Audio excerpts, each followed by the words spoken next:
and Hugh Kingsford. In this tape, we'll be looking at further aerial videos as obtained from our original model designs.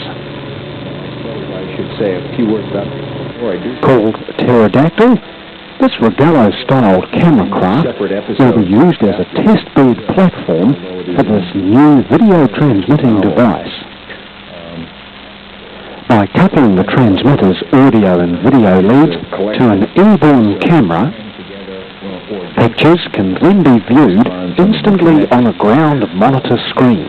This will enable great accuracy when filming.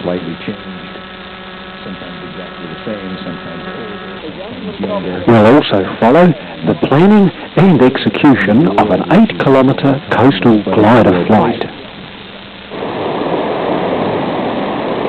What makes this flight challenging is the fact that the pilot must run the entire distance while still controlling the model.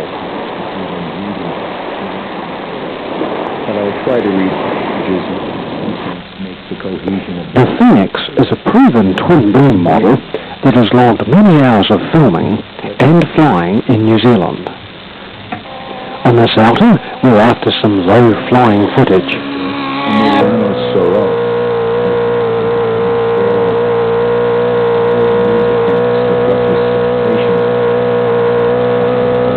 Chasing the model shadow makes for another special effect. The destruction event.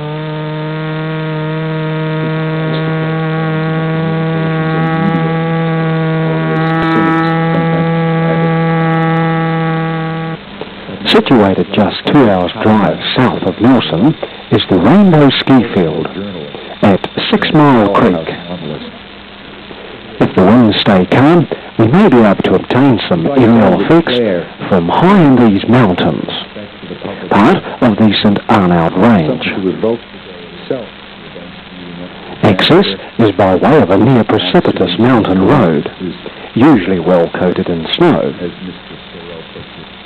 With the spectacular alpine views, the drive to the ski field is an experience in itself. The Rainbow is just one of several small, yet popular ski fields to be found in New Zealand's South Island.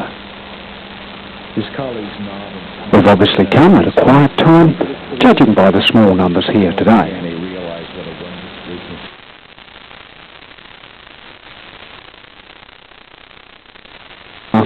I can actually hear myself. The touristy out of 2, the model is readied for a video filming flight.